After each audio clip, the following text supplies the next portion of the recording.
Quick disclaimer. Opinions of host and guest do not represent the views or opinions of Functional Movement Systems. Always consult your physician before beginning any exercise program. This general information is not intended to replace your healthcare professional.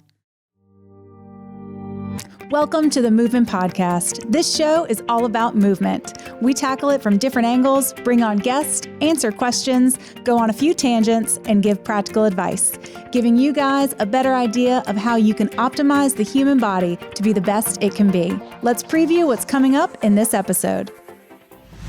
Our guest is Eric DeGotti. Eric brings a wealth of knowledge to the show as a coach, trainer, and instructor based in New Jersey. He's trained a diverse population of clients who include World Series champions, All-Americans, and Pro Bowl athletes. On this episode, we cover a wide range of topics, from movement readiness to injury prevention to giving athletes an edge. This show is packed. So let's get right into it with Eric on today's episode of the Movement Podcast, powered by FMS.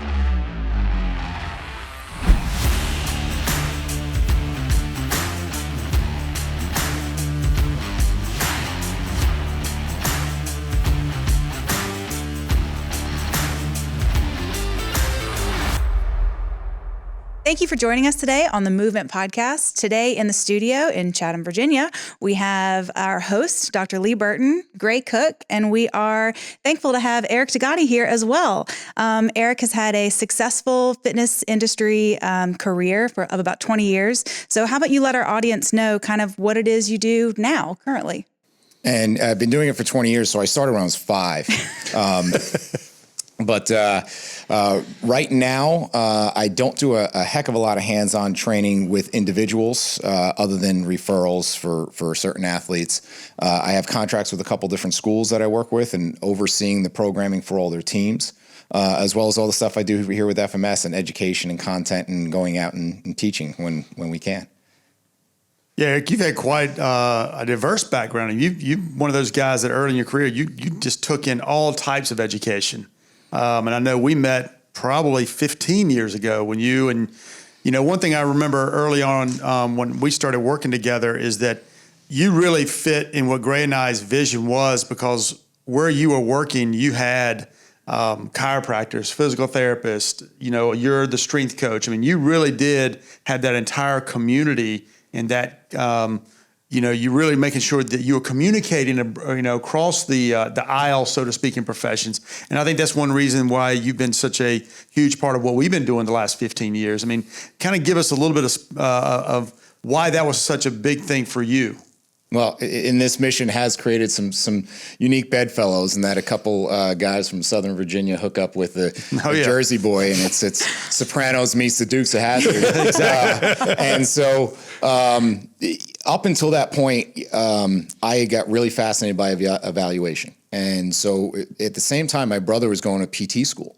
And so he was doing all that stuff, and I would sneak in his courses and borrow his books and learn the Shirley Sarman and Yonda and all that stuff. At the same time, I was doing internships with Czech and Poliquin and all this stuff. And what the sum of that was a really cool evaluation. But the problem was, it took me like an hour and a half to do it. And the other problem was I realized at the end of the day, I was using probably 85% of this information. It was really cool to know exactly on a goniometer how many degrees of glenohumeral external rotation you had. But if you can't touch your toes, it didn't really matter. And so when I was looking to open up my facility, I needed to be able to scale this, and I was the bottleneck. I was the only one who could do the evaluation. So I said, if there's some way I could filter that, and that's when I discovered, the original Reebok screen, and then eventually what became the movement screen, and said, let me give this a shot and see if this could be a filter. And so my whole staff was at one of the first certification courses, and I said, all right, let's do this. Everybody put your people through the FMS, and then when you can't figure it out, I'll take the rest. Well, after about a year, it became obsolete, and we were finding everything we needed to find for the most part within that system. And that was kind of the elegance of it, and it kind of set the footprint of what our whole facility is based on, to be able to have a communication tool to go to the chiropractor and say, look, I have a painful shoulder impingement, but a dysfunctional leg raise. I'll work on the leg raise, you work on the shoulder. Let's meet back in the middle in a couple days and see where we're at. And there wasn't that turf war of whatever it was. We had very clear boundaries of who did what. I've benefited from that facility twice. And the fact that you could take a no-look pass, meaning you and I could have a 4-minute conversation and pretty much make the same moves on a case. Once was some VIP, and I don't recall, I don't know if he was flying in from the Hamptons or not in his helicopter, brought his limo over and needed a 2-hour session. And I was able to fly in. You and I basically did the no-look pass for 2 hours. I think we got the case pretty much handled, but I knew I wasn't going to be there tomorrow and you were, and I wasn't worried a bit. And the second time was actually when Tim Ferriss and I had been consulting on the 4-Hour Body and that long book chapter he did on sort of corrective exercise and reinventing yourself. And he asked me to prescribe exercises to him without screening him. But he goes, I do promise I'll get screened on the back end so I can see if I've arrived at function or not. And I remember Tim flew in and he was very close, and you were able to step up and get him a screen, and I think he did pretty good, thus showing that, I think that just a few functional exercises and a slight paradigm shift were rectified in the fact that you did a non-biased screen because you didn't know what was coming at you. But I've benefited from that seamless process that you were able to employ. So many people got stuck on how do I get this in my facility? And like I said, you tried everything else. It was labor intensive and didn't yield anything more, and you were able to hit that minimum effective dose of evaluation to action. And the funny thing is most people, if they hear this, they would want to say, or someone who's in one of our courses say, oh, I'd love to see all the cool stuff you did with this guy. And they're thinking we have these, top secret magic tricks in our back pocket. At the end of the day, he learned leg lowering and how to deadlift. And that was what the issue was. He didn't know how to hinge his hips. And so it wasn't this mystical type of thing other than we just checked boxes and followed a system. Exactly. But you find what the person needs the most. I think that's the thing. Instead of just throwing stuff against the wall and the cool exercises, you're really trying to dial it in and figure out what does this person need the most today, but overall, what do they need the most to be focused on? And a lot of times it's what they shouldn't be focused on, removing some of the things. Yeah, 100%. And seeing, are you even ready to take on stress? And I think that the trainer, the strength coach, the therapist of the future is not going to be this dispensary of exercises. It's going to be a pharmacist of eustress, the pharmacist of being able to put hormetic stress at the right level. And I don't care whether it's a Wim Hof breathing session, if it's a sauna, if it's a set of kettlebell swings or sprints. It's how much can I put into you where I can get you to that magic edge of your ability where we're going to see an improvement, but not redline you where you can't come back and be able to be better tomorrow. And that's, I think, where the art is going to be next in terms of what we do professionally, instead of just saying, here's cool exercises based on, what I saw on a test.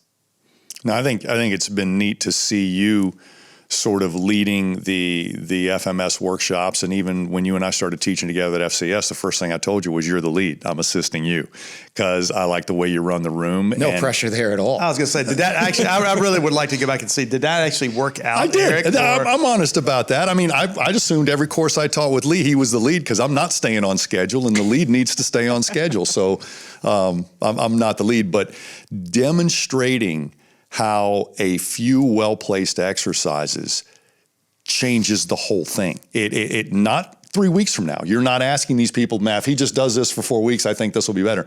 You're changing things on the fly, showing people how quickly, if we do think this is a functional problem, function responds quick, structure responds slow. So if I demonstrate adjustability in you right now, the whole future just changed because we don't have to work around this. We're working on this now. So that's it. That's a big ego challenge in our industry because you're putting your stuff to the test. And so I don't have any fear of putting my stuff to the test to say, let's do this and let's see if it improves your standing long jump. Let's see if it improves your med ball throw or your motor control screen. And if it doesn't, I'm scrapping it right away because I'm not going to waste your time or mine or our energy to move forward with it.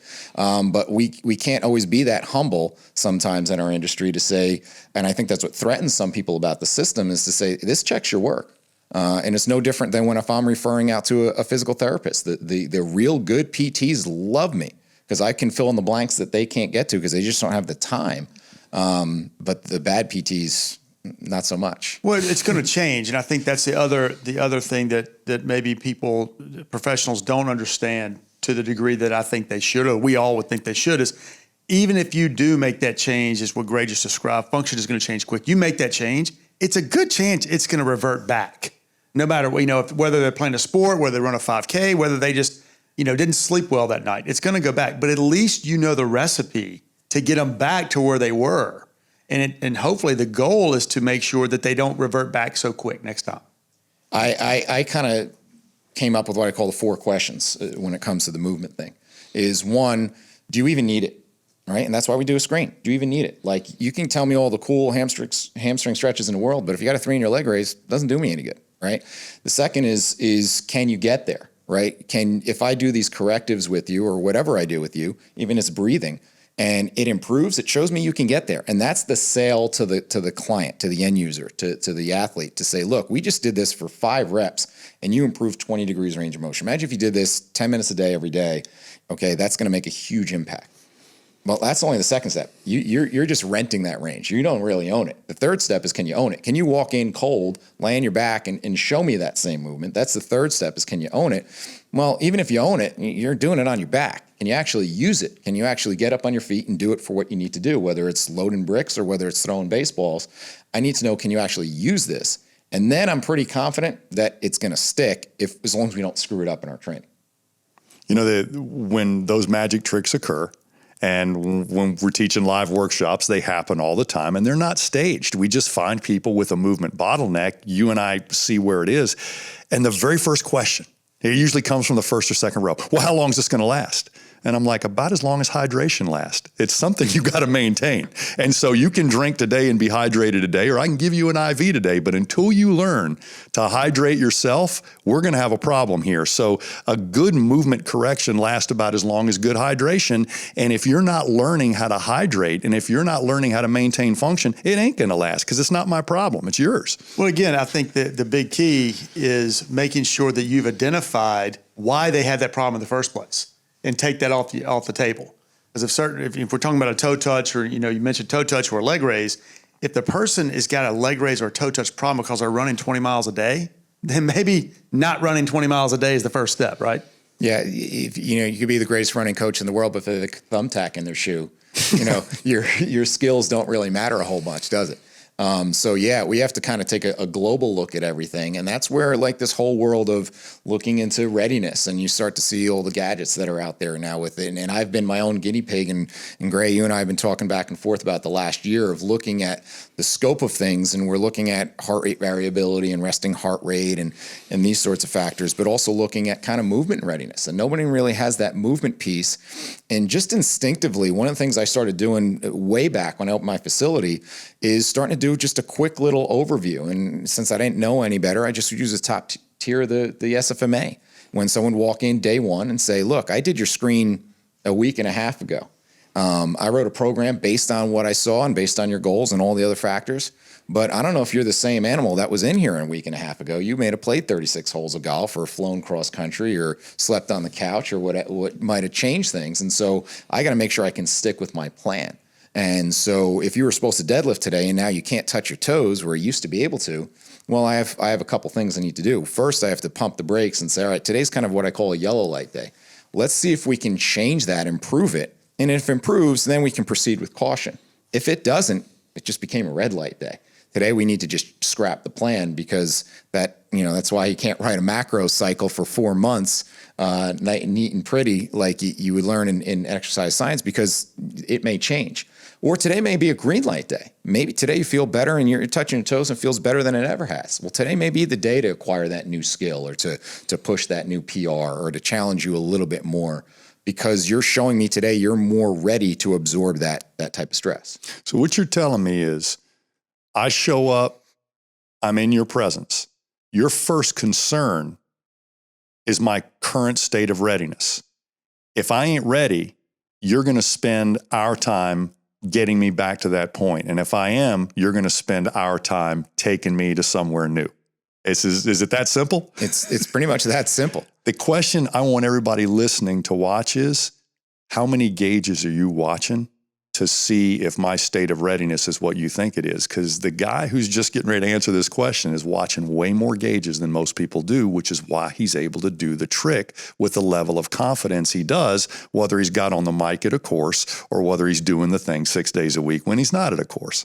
So give us those gauges you're looking at. All right. So, there's the movement gauge of looking at just your basic top-down movements of touch your toes and can you rotate, can you extend, and against a previous baseline. Exactly. Right. And then from there we add in some things like motor control. Okay. And then what happens is it's not even so much the test sometimes is the conversation that the test opens up. And now all of a sudden their motor control where they normally on a lower body will reach to 24. And now they're getting 21. Like, yeah, that ankle's a little stiff. I was playing tennis last night and I did something funky when I landed. They not walking in the door telling you that, but I discovered that. And now that, hey, that's something I probably want to know before I go and squat you. So that's where it opens up some conversations, looking at breathing and doing their breathing assessment. And you see that breath hold that's normally 20 seconds plus easily on any other day now is 12 or 13. They say, yeah, well, I didn't sleep that well last night, or, oh, I had too much wine at the corporate dinner. And now it's okay, well, maybe I got to dial back the volume a little bit today. And so all these things open up doors to conversations where you can see really where they're at. And I'm not talking them into where they're at. They're telling me where they're at.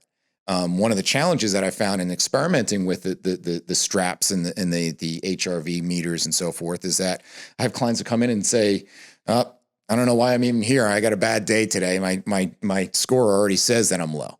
Well, it's sometimes putting them through a simple movement flow and all of a sudden they feel awesome. They might have scrapped an opportunity to get better that day. So of all the metrics that you see, the one thing that hasn't ever lied to me is movement. No, I feel the same way because I do. I like the measured life. I like looking at those things in your rest and regeneration and activity that you may not be aware of. Sleep is always a problem for me, but when I wake up, I still got a day ahead of me, whether I got a good night's sleep or not. And Lee won't accept an excuse for me not being on my game. And you give them. Huh? You certainly give the excuses. Thanks for not accepting them. well, Eric, I mean, what you're describing to me is not a big time piece. I mean, it's not going to take a lot of time to go through these things that you're talking about. The first 3 minutes of every session. And that drastically changes the experience the person has when they're with you or when they're in the gym. Yeah, and there's that psychological aspect of, wow, this is actually about me. This is not a workout of the day put up on a whiteboard that it doesn't matter who you are, you're doing the same thing. This is about me today. And there's also because I'm big into looking at some of these recovery factors. If we look at it the other way and trying to see what's the upstream problem here is to say, well, if this person comes in and they're consistently failing their breathing screen, motor control, what have you, but you notice that their HRV is always crashing, their sleep is always terrible. Well, this is a lifestyle issue, and I can't fix that with movement. And so that's more of a global 10,000-foot view that you're taking and say, this is what I call a 23-hour factor. This is what's happening in the other 23 hours when I'm not with you. And so I can't make that toe touch better until you start to sleep a little better. But that awareness that you're giving them is huge. Just that awareness to say consistently checking those things and letting them understand that that's the bottleneck, that's the problem. You can come to the gym 5 days a week. If we're not addressing those things, you're not going to have the outcomes you want. Yeah, and that's the beauty of learning through the art of messing it up. That's what you do over the course of a 20-year career. And people, they ask about, talk about education. I always joke that I have my master's from SSU, the University of Screwing Shit Up. And so that's kind of where you learn those things and you start to learn, like, I've been doing the same corrections with this person for 3 weeks and it's not changing.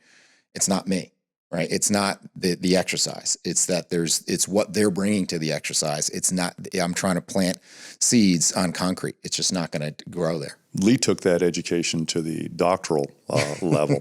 One other thing, when people day after day screw up their rest, regeneration, hydration, nutrition, I notice an accumulation of tension.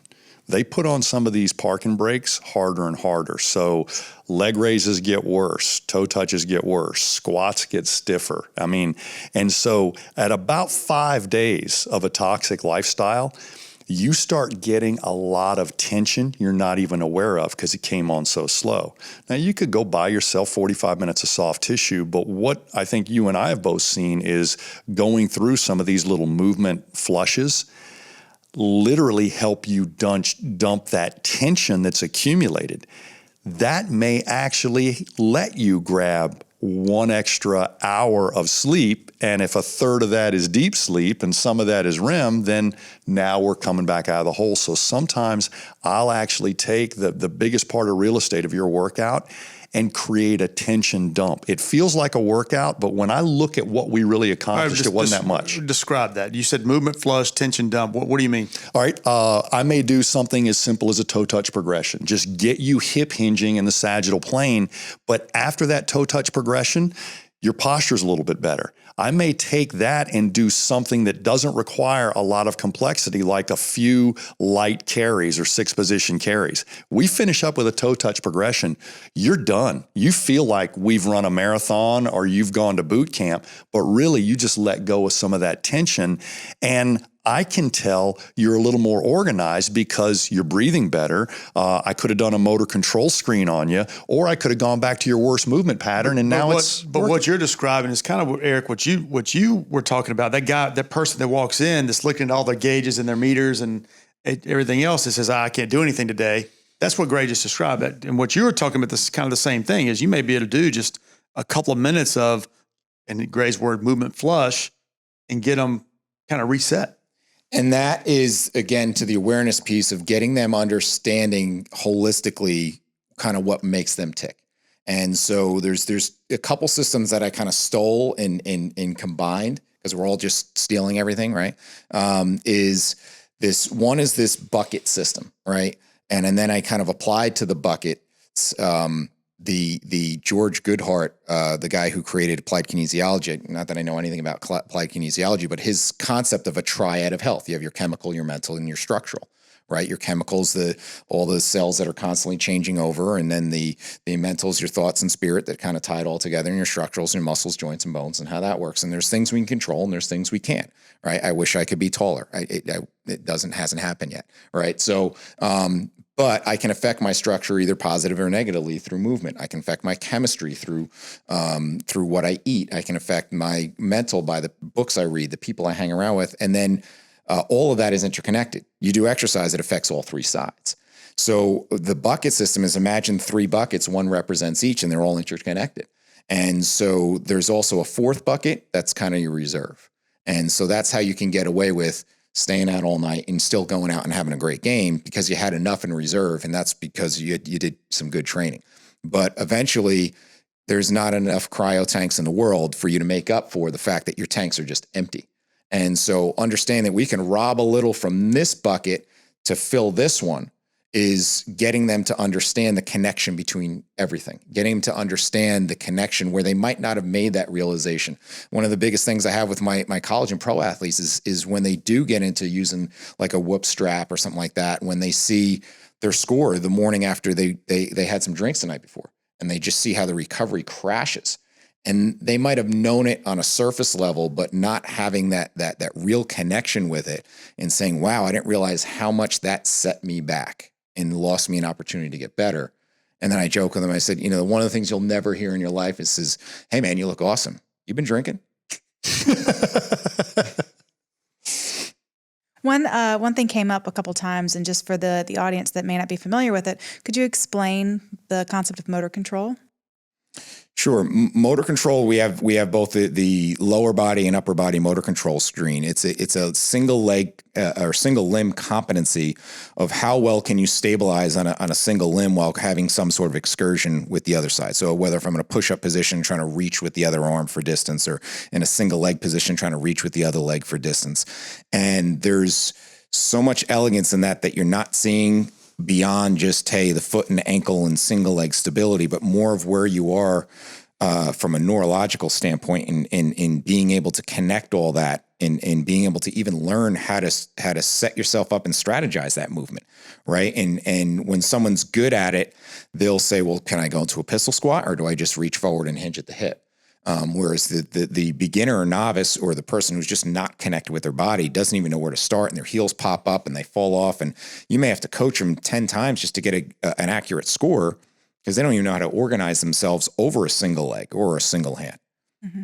Too many people see a strength or fitness problem and don't realize it's really the way you're organizing. It's really the way you're running your time and your coordination. And one of the things that I think you do very well with that motor control screen is he will change somebody's motor control, their ability to balance on one leg or plank on one arm without practicing the subject matter, meaning we don't do anything to practice your balance. And yet by dumping that tone or reorganizing your posture, your pattern, you balance better. And let's all agree, balance is a subconscious thing.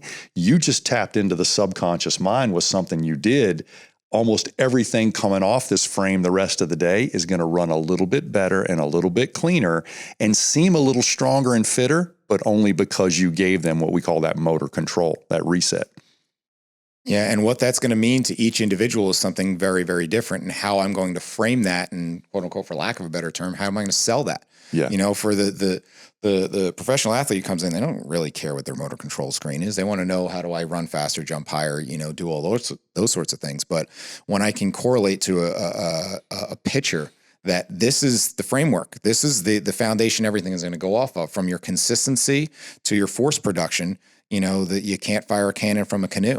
And so you start picking that foot up and start your delivery. If everything falls apart underneath you, I don't care how many, you know, weighted ball drills or how many different body blade drills you do, you can't get the energy from the ground. And this is one of the lead culprits of it. And ironically, it's also, of all our movement testing that we do, it's one of the highest correlations with arm and elbow injuries. Mm-hmm. All right, we're going to take a quick break and we'll be back in a moment with Eric. FMS 2 is designed for FMS certified professionals who want to take their FMS 1 knowledge to another level. FMS 2 builds on how to take movement screen results and develop exercise programming to positively influence movement health, competency, and performance. In FMS 2, you will learn essential strategies to correct movement dysfunctions in your clients, athletes, and patients. This interactive course focuses on a variety of exercises based on the fundamentals of mobility and motor control that are specifically designed for sustainable movement health. The learning environment is reinforced with detailed case studies for practical application in a variety of training scenarios. Are you ready to directly impact how well your clients move? Take a look at our upcoming courses and get started today. So Eric, we wrapped up the last segment talking about the motor control screen and how you use it. And there's some data that says it does relate, specifically the Y balance test, which is tests motor control specifically, and how that relates to injuries. So basically, it doesn't prevent you from getting hurt. I think we'd all agree our jobs as professionals is all about injury prevention. But there's a big misconception on being able to predict, prevent, and then who's at risk. Kind of walk us through all those things. Well, yeah, that was one of the weird labels that got slapped on us, is that, you know, we can prevent injuries. And the way I've kind of reframed that is to say, like, what this does is not so much prevent you from hurting yourself. First and foremost, it prevents when you say this, what do you mean by this? This screening doesn't prevent you from getting injured.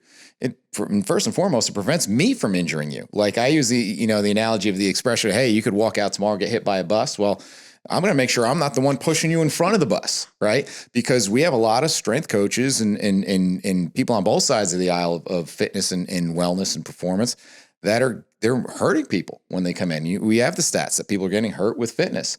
And so the screen filters that out to say, well, what do I need to remove so I at least don't hurt you? At the very bare minimum as a professional, can I do no harm and not hurt you? So that's one of the big things when we talk about injury prevention. It's not so much preventing you from hurting yourself, it's preventing me from hurting you, right? In my programming, to say I was supposed to do an overhead press with you, but you have a painful impingement sign, or you're at pain on your shoulder mobility, that goes off the list. And so that right there, that was injury prevention. But then injuries on a whole, especially when you look at athletics, there's so many other factors, from how many hours you sleep. If you get less than 6 hours of sleep, your risk of injury goes up. Your hydration, can affect those things. All these other factors can be involved in. This is just one piece of this. This is just one box that I'm checking to say, if you're going to injure yourself, it's not going to be a movement problem. I think one of the things that I've heard you do in courses, and I think you and I've talked back, when we say corrective exercise, that's changing your state of readiness globally and maybe locally. When we talk about coaching exercise correctly, sometimes that doesn't fix problems. We expect you to coach exercise correctly. If you think that's a Turkish get-up, read the book. If you think that's a swing, if you think that's a pull-up, read the book. So I think we expect professionals to coach correctly. But when somebody is already broken or has a huge dysfunction, just giving them the exercise and coaching it correctly isn't enough. They still can't hear you through their body. So I think you make that seamless. I think a lot of people assume I don't need a screen. I coach good functional exercise and I coach them correctly. But if you're coaching them on everybody, you got to realize 20% of those people are going to have pain in the screen. 50% of those people are going to have a huge glaring issue on the screen that your correct coaching won't change. They can't hear what you're doing. So I think it's very important. We got to coach what we coach correctly, and even that's not enough anymore. We got to sequester the people who can't even work there. We've got to do a supplement somewhere, but then getting them back off of that supplement is just as invigorating as being able to find what nobody else found. It reminds me of a funny story. I had an NFL strength coach tell me, you'd be so excited we put a bunch of corrective exercises in our warm-up. I smiled politely and realized this guy doesn't get it. And what I mean is that, okay, so which correctives did you put in? Well, what if you put in a bunch of shoulder mobility correctives? Well, what about all the guys that don't need shoulder mobility correctives, right? You may actually make them more hypermobile. And what about the guys that needed leg raise corrections? You're not addressing them. And when do you know when to progress? When do you know that they've checked that box and they no longer need that anymore? So just blindly dropping them into a warm-up doesn't necessarily check that box for you or fix the right things on the right people. And that's the kind of the elegance of the screen, is it tells me, do I even need this? And then looking at it and wrapping it around to injury prevention. There's an analogy I use when I teach, is I use a water bottle. So if you take a full coffee cup or a full water bottle, and you can relate to this, Ashley, as a parent, if I rest that right on the edge of the table with half the cup hanging off, I can see your anxiety rising right now. My kids are 20 and 17, and I still freak out when there's something hanging off the edge because I know that's going to spill on the carpet. Like, there's a good chance that that's going to happen. But the reality is we could leave that there all day. It might not ever spill. I say that's kind of like a 1 on a movement screen. It doesn't tell me you're absolutely going to get hurt. It just says, I don't like my chances of it sitting out there. Whereas if I move it to the middle of the table and now it's a safer position, doesn't mean I can't get hurt here. I can still have somebody be clumsy and knock that thing over. And you could still get hurt when you have a 3. But I like my chances a lot better here. And so if I want to minimize your risk, I want to try to get your movement as good as I can. So that's not going to be the factor that's going to hurt you today. And that's the thing. I think as professionals, we need to understand how much room for error do we have. We want to know that going in. I want to know whether I'm just walking in off the street, I'm going to go work out. I'd like to know, do I have a lot of room for error to do overhead presses? And if I've got a limited shoulder mobility, there is no room for error. I'm going to have a problem. And I think that's really what I see you describing, Eric, is screening and testing up front gives you an idea of how much room for error you have in certain movements or certain parts of your lifestyle. Yeah. And so understanding the connection then when I go out and swing a golf club, and to say, okay, well, listen, there's a lot of people who live this life with their fingers crossed, right? They wake up and say, I just hope today's not the day my back hurts. I got a golf outing today. I hope today's the day not my shoulder hurts. And that's really kind of a crappy way to go about life. And it's a lot of wishing and hoping with your fingers crossed. Whereas if I can say, look, before you go, do these 3 drills.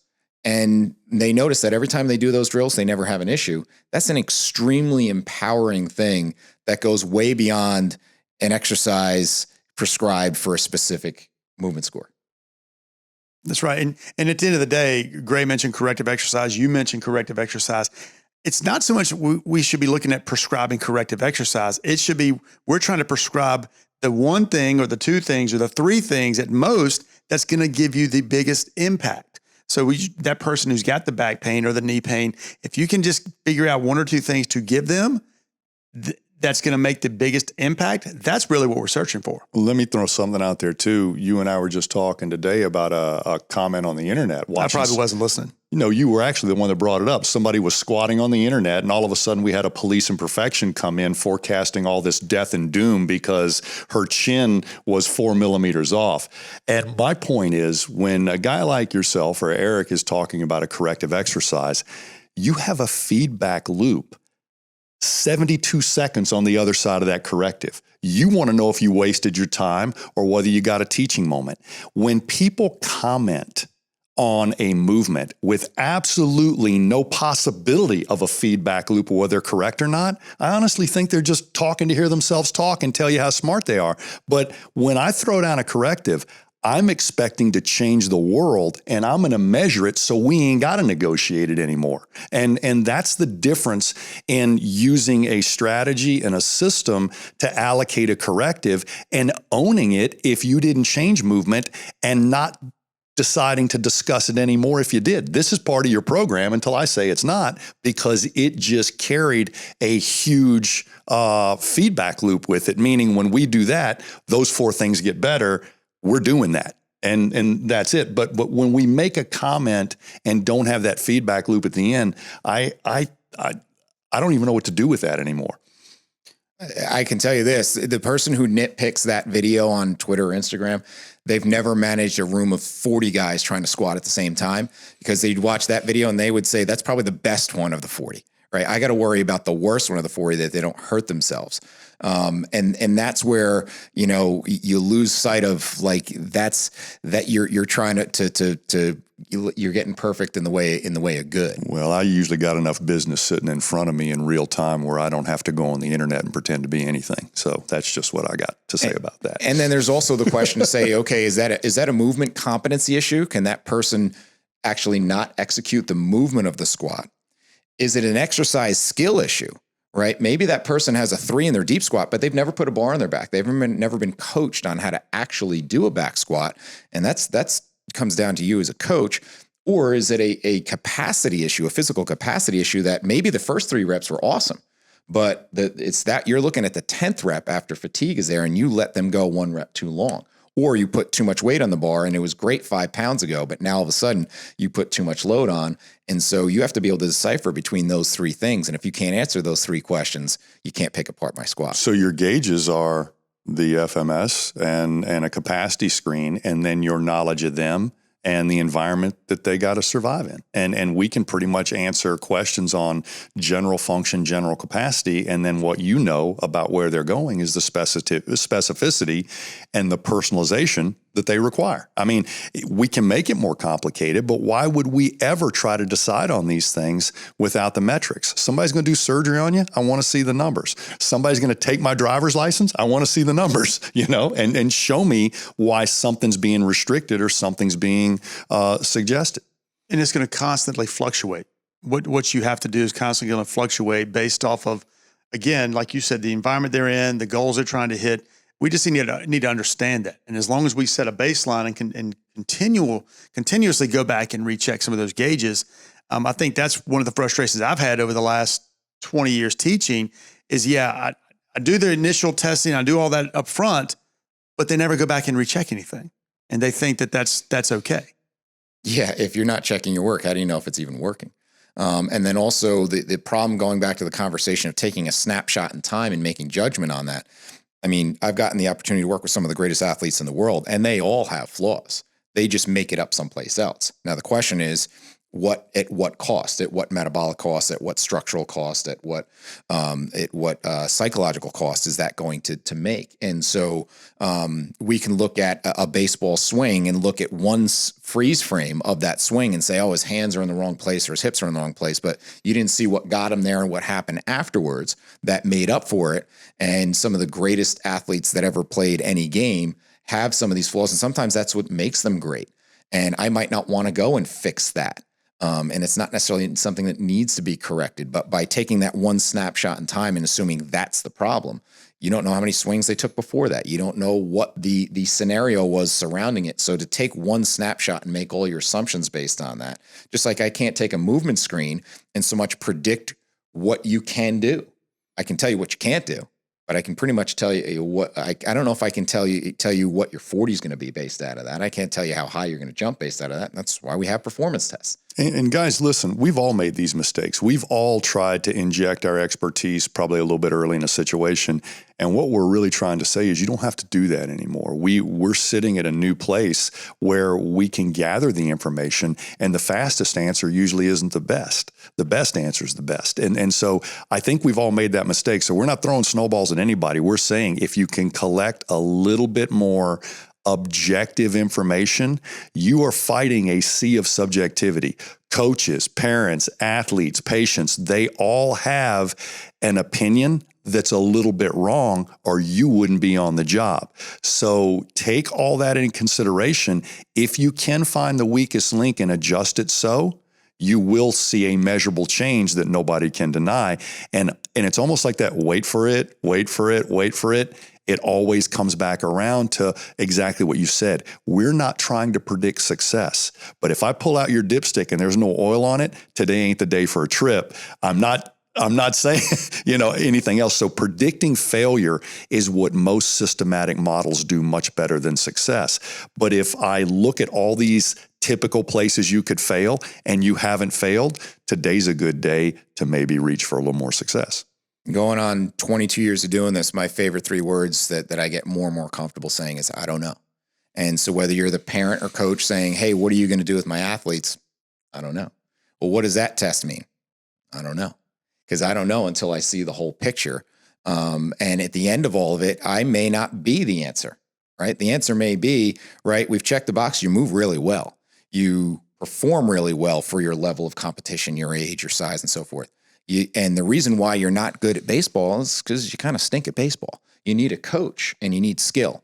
And so being able to sit back and objectively figure out where that box I need to drop you in, what cohort you need to be in, that's the art of also being, as Kelly Stress says, a savage generalist, being able to not just be a mile deep, but also be a mile wide, to know that in the course of a session, and I get this question a lot, is that, well, what phase are we in? I was brought up in, you have your hypertrophy phase and your strength phase and your power phase. And, I explained this to a pro pitcher I had the other day. I said, I got 2 months to get ready. I don't have time for those phases. I said, so in the course of a day, they may do some Feldenkrais, or they may do some sort of Alexander technique or some type of breathing thing. And then they may move on to one of our correctives or something that I learned from Katie Bowman. And then they may go and do something I learned from Louis Simmons and learning a 5-3-1 type of thing. And then they may progress to something I learned from Lee Taft or something that we got from a number of the people that I've soaked in all this information and stole this from, that I don't know what's going to be the right fix right now until I know what I'm dealing with, but there is no one method that's going to fix all the things that you need.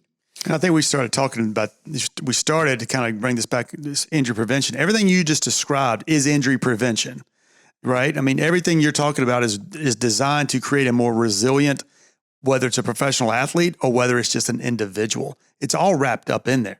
And I don't think we need to get caught up into what's going to predict an injury. It'd be great if we could predict which athlete was going to get hurt. But if you're an athlete, you're going to get hurt. I mean, that's the nature of the sport. I think everything we do as professionals is designed to create more resiliency.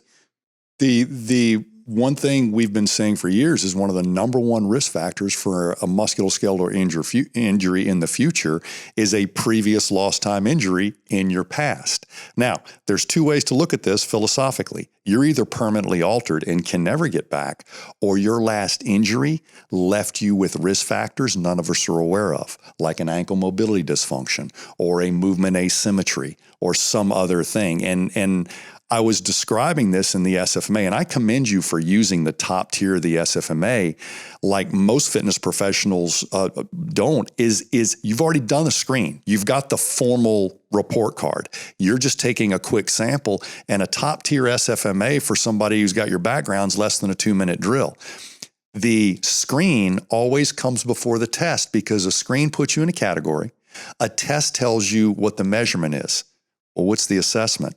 It's what you do with all that. So the SFMA embodies all three of those things for a lot of people that haven't figured it out yet. The top tier is the screen.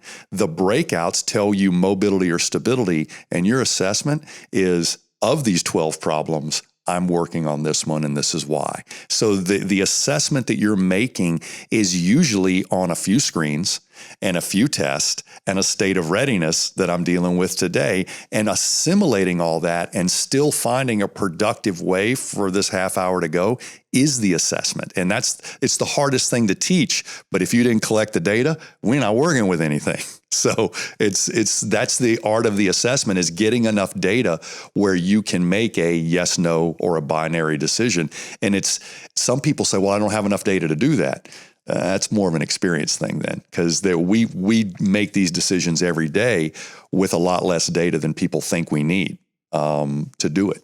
And that goes back to my original concept of having this overly in-depth evaluation. Exactly. Is that if you put me through an SFMA, I guarantee you I fail probably 12 of the breakouts. But yet you put me through an FMS and I'm going to get a 16 with no pain, 2s are higher with everything. And so you would never get to that SFMA with me. So how much of those problems really problems and issues that we need to address, and the laundry list of things that I need to do to get done what I need to get done today. And then there's also the issue, Lee, of define what injured is, right? And define, like, there's this no man's land, and that's kind of what I dealt with in my time in working with NFL players, and specifically on staff with one team for 9 years, is that there was the training room where you went when you got hurt. And then there was the strength room that you're supposed to get better at. Well, there was the large majority of that roster that weren't really hurt enough to be in the training room, but they weren't really healthy enough to do that program that they were supposed to do in the weight room. So I was kind of that liaison to say, my job is to kind of filter out where are you at and try to get you healthy enough so you can do the weight room, but also build that rapport and trust with the players that said, look, I know if I go in that training room, they're going to put me in an MRI tube, and it's going to be a whole cascade of things that's going to affect my contract. It's going to affect my ability to play this weekend. So can you figure out anything for me? And sometimes we did, and we were able to pull off some magic. And sometimes it's like, no, you need to go in there and get medical attention. But having that in between, because that's where that no man's land, where a lot of athletes fall. And you ask any athlete who's played anything competitively at a high level, is that they don't remember the last time they were 101%. Right. There's always some degree of that. And my job is to get them as close to that 100% as possible, understanding that there's degrees of it. No, I commend you for bringing those two rooms closer together, because you've seen some of the same thing Lee and I've had to do. That used to be a pretty wide hallway between the weight room and the training room. And with a lot of fingers pointing in between. Of course, that hallway was where gossip occurs. Well, when you take away the hallway and there's nothing but a door between those two rooms, all the gossip goes away, and we start using communication and accountability to help the athlete, not just to protect our career. Yeah, and it's also understanding that there's some things that you're better off going in the training room than seeing me for, and then there's some things that I'm going to pass you right back to the strength coach, because that's in his wheelhouse. And understanding where our role is one of the key factors in all of this, and that's what an organization or team should be on the ideal level. All right. Well, thank you so much, Eric, for being here today. We really appreciate you coming down and spending some time with us down south. So is there anything that you'd like to promote, or where our fans can find you? Easiest place is just go to my website. It's just ericdagati.com, ericdagati.com. And since I teach so many courses, one of the things I put right on the homepage is a Q&A and Ask Eric. And so if you have questions afterwards, just go on there and fill out, and it'll go right to me, and I can hopefully answer your question. Great. Yeah, Eric, thanks so much for making the trip down. Absolutely. Thanks, man. That'll do it for this episode of the Movement Podcast. Thanks for listening. And if you liked what you heard, please take a minute to subscribe, share, and review. If you want to learn more about our system and take the next step in your movement journey, visit us at movementpod.com. Until next time, remember, to first move well, then move often.